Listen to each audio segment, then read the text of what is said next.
Boa tarde a todos vocês que nos acompanham para o percurso da misericórdia de hoje, desta tarde, sexta-feira, nosso 4 de junho, depois dessa santa solenidade de Corpus Christi. Você que não teve oportunidade de sair da sua casa, de ir para uma igreja, mas que pôde acompanhar por um momento de adoração, a Santa Missa, para juntos nos prostrarmos e adorarmos a presença real do Senhor no Santíssimo Sacramento. E nós já estamos também nessa novena em preparação para o Sagrado Coração de Jesus e o Imaculado Coração de Maria neste mês de junho. Então, a espiritualidade da Divina Misericórdia, que se nutre também do Sagrado Coração, está nesse momento nos provocando a mergulhar e aprofundar bem mais no Sagrado Coração de Jesus e declarar: Jesus, eu confio em vós. Então, eu convido você a intensificar a sua espiritualidade nesse tempo, a sua intimidade com o Senhor, e certamente Santo Agostinho pode nos ajudar muito a aproveitar deste tempo de intimidade com Deus para viver uma nova conversão, uma conversão mais profunda, mais verdadeira e mais estável, mais sólida. E por isso, o nosso percurso de hoje, ele vai continuar mencionando, desenvolvendo, fazendo memória das suas experiências da infância, em que ele encontra e identifica ali as sementes, o germe do pecado que se desenvolveu na sua vida adulta e que o levou a tantas quedas e quase perder a vida. Então, se você deseja aprender na Escola da Misericórdia com Santo Agostinho, acompanhe o nosso percurso de hoje. Ele vai falar da sua experiência escolar, ele continua desenvolvendo aqui a sua experiência escolar. Ele que não gostava de grego, tinha que estudar grego e tinha que estudar também o latim. Ele gostava bem mais do latim do que do grego, porém, o irritava as lições básicas, como aprender a ler e escrever. E ele vai encontrar aí também uma raiz de desordem. E nós vamos acompanhar. Ele diz, no capítulo 13 do livro 1 das Confissões: mas qual era a causa da aversão que eu tinha à língua grega, que me ensinaram quando criança? É o que ainda hoje não sei explicar. Pelo contrário, gostava muito da língua latina, não da que ensinavam os primeiros mestres, mas aquela que lecionavam os gramáticos. Aquelas primeiras lições em que se aprende a ler, escrever e a contar eram-me tão pesadas e insuportáveis como as de grego. Donde me vinha este aborrecimento senão do pecado e a vaidade da vida, porque eu era carne e espírito que passa e não volta. Aquelas primeiras letras a que devia e devo a possibilidade não só de ler qualquer escrito, mas também de escrever o que me aprouver, eram sem dúvidas mais úteis e mais certas do que aquelas em que, esquecido dos meus erros, era obrigada a gravar de memória, a gravar na memória as navegações errantes de um certo Enéas e a chorar ardido que se suicidara por amor. Entretanto, eu, misérrimo, suportava com olhos enxutos a minha morte no pecado, longe de vós, ó meu Deus, em minha vida. Então, Santo Agostinho aqui se surpreende de ver como se dá essa incoerência.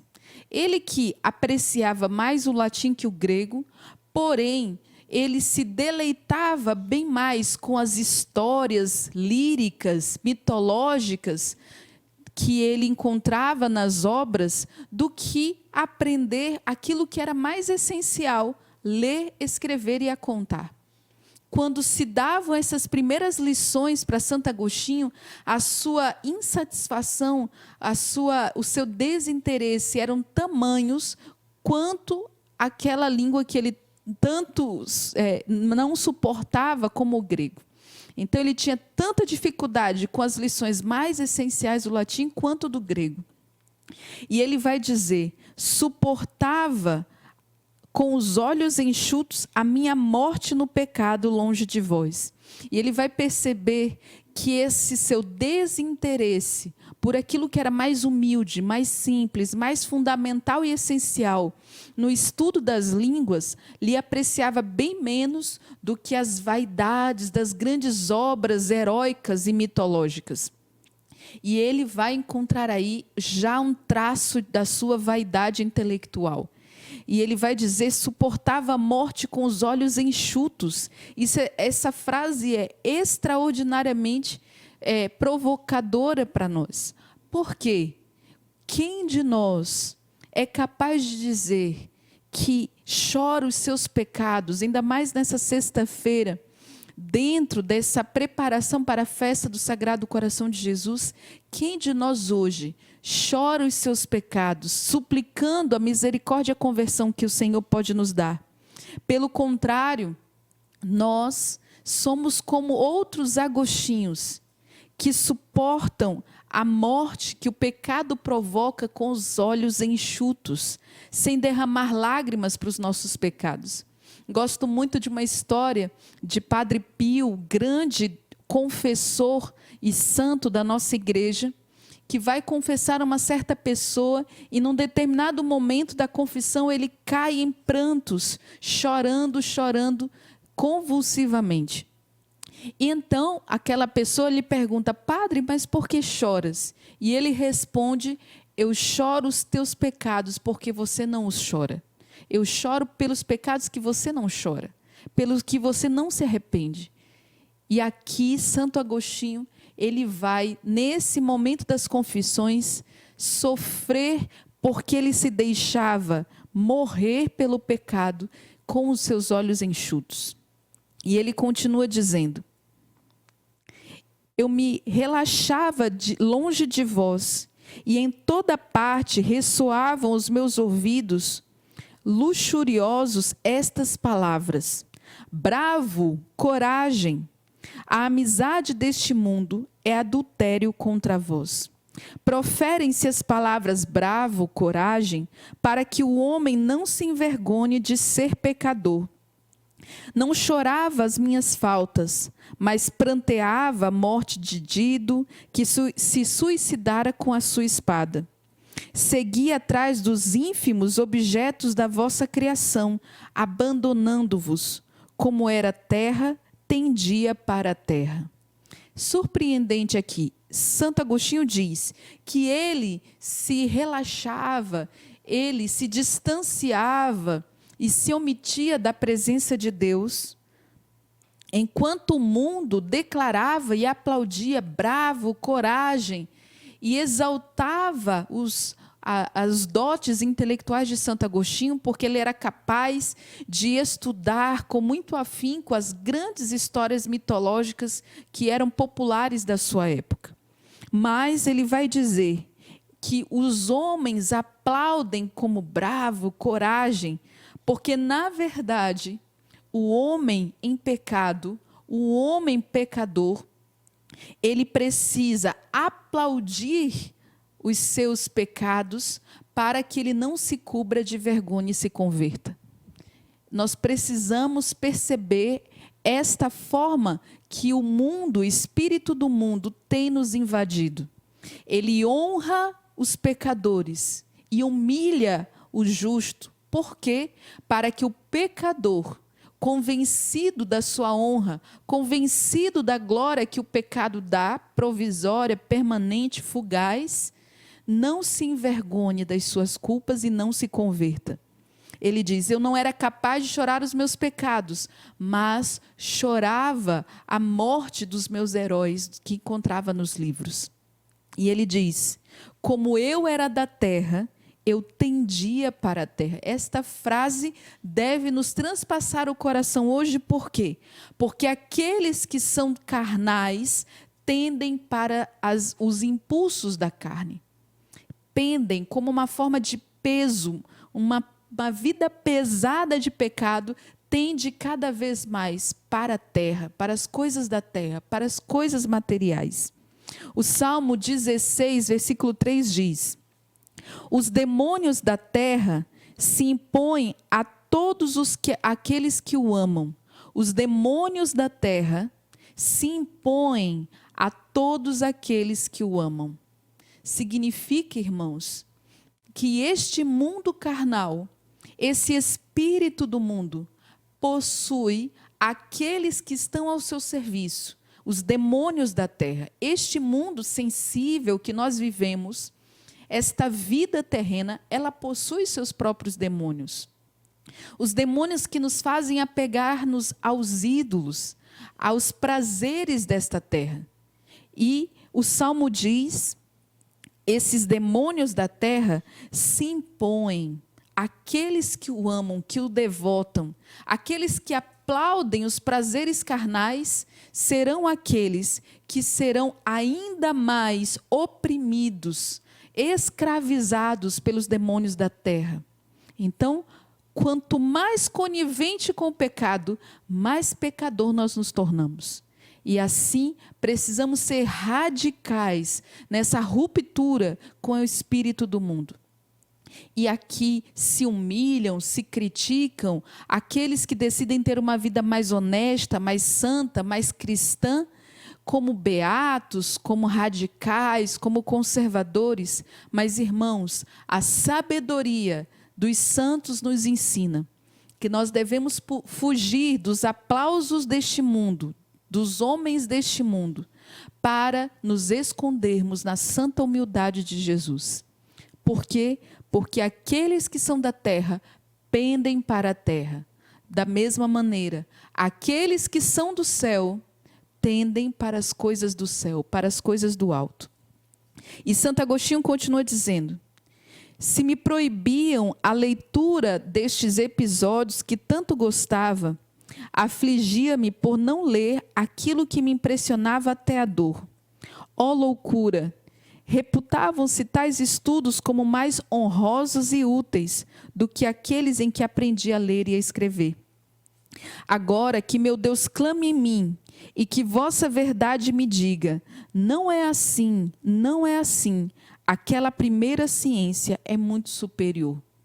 A verdadeira ciência é a ciência que nos dá o essencial da vida. Aprender a ler e a escrever parece muito fundamental, mas o valor das coisas essenciais, é isso que o Senhor precisa que nós compreendamos. E ele continua: é verdade que nas escolas de gramática há cortinas pendentes das portas, mas serve mais de cobertura aos erros do que de honra aos seus segredos. Essa imagem deve também nos revelar que os grandes instituições de ensino, nós vamos perceber nessa linguagem figurada de Agostinho, cortinas pendentes das portas. Mas isso com certeza se refere a uma linguagem figurada. Significa que os grandes homens e intelectuais, muitas vezes, precisam cobrir de cortina a sua ciência. Por quê? Porque elas servem de cobertura aos seus erros, mais do que honra aos segredos. Muitos que se dão ao conhecimento humano, carnal, sensível, mesmo que intelectual, precisam cobrir os seus próprios erros, para que não se convertam. E ele continua dizendo: não se levantem contra mim esses vendedores e compradores de gramáticas, aqueles que usam conhecimento para proveito próprio. Pois se os interrogar e lhes propuser uma dificuldade acerca da veracidade do poeta, ao narrar que Enéas veio a Cartago, os nécios responderão que não sabem. Os instruídos negarão a autenticidade do fato. Mas se lhes perguntar: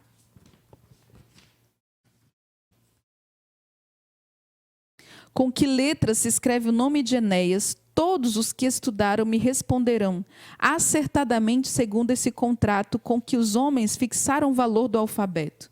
Então ele diz: não me venham com conhecimento vão, porque mais vale conhecer as letras, conhecer o alfabeto, que vai nos permitir buscar no futuro a palavra de Deus. Então ele contrapõe aqui o conhecimento vão e o conhecimento útil. O conhecimento da literatura profana, do conhecimento de ler e escrever para buscar a Deus. E você deve hoje reconhecer quais os tipos de conhecimento que você permite que entre na tua alma, na tua casa, na tua família. Você se lança com muita avidez ao conhecimento vão, conhecimento que não leva a tua alma à conversão, ou você busca aprender a ler e a escrever a vida espiritual, a palavra de Deus. E ele termina dizendo: esquecer a leitura e a escritura me fazia pecar ainda como criança, quando antepunha aqueles conhecimentos vãos a estes que são mais úteis, ou antes, quando odiava estes para estimar aqueles. Repetir 1 mais 1 são 2, 2 mais 2 são 4, era para mim uma cantilena fastidiosa. E, pelo contrário, encantava-me o vão espetáculo de um cavalo feito de madeira e cheio de guerreiros, o incêndio de Troia e até a sombra de Creusa. Aqui, Santo Agostinho, ele faz referência a várias obras da literatura clássica, mas o que é mais importante nós compreendermos que hoje, Santo Agostinho nos faz compreender que o valor, o grande valor da vida são os bens que não passam.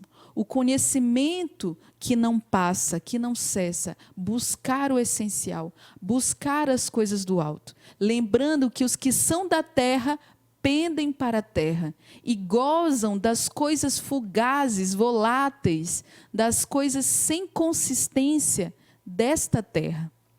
Mas aqueles que são do céu e tendem para o céu, têm prazer nas coisas eternas e buscam incessantemente, com muito esforço e disciplina, voltar ao essencial da vida cristã, voltar ao essencial da nossa vida espiritual. Por isso, nessa sexta-feira, dia de jejum, de renúncia, de abstinência, nós queremos todos juntos rezar este terço da Divina Misericórdia, suplicando ao Senhor que nós nos desprendamos de todos os prazeres carnais, para buscar uma verdadeira vida espiritual. Os que tendem para a terra, os que são da terra tendem para a terra, mas os que são do céu tendem para as coisas do alto. Peçamos ao Senhor que o nosso coração volte e se acostume àquilo que é próprio do céu. Rezemos nessa hora com toda a confiança.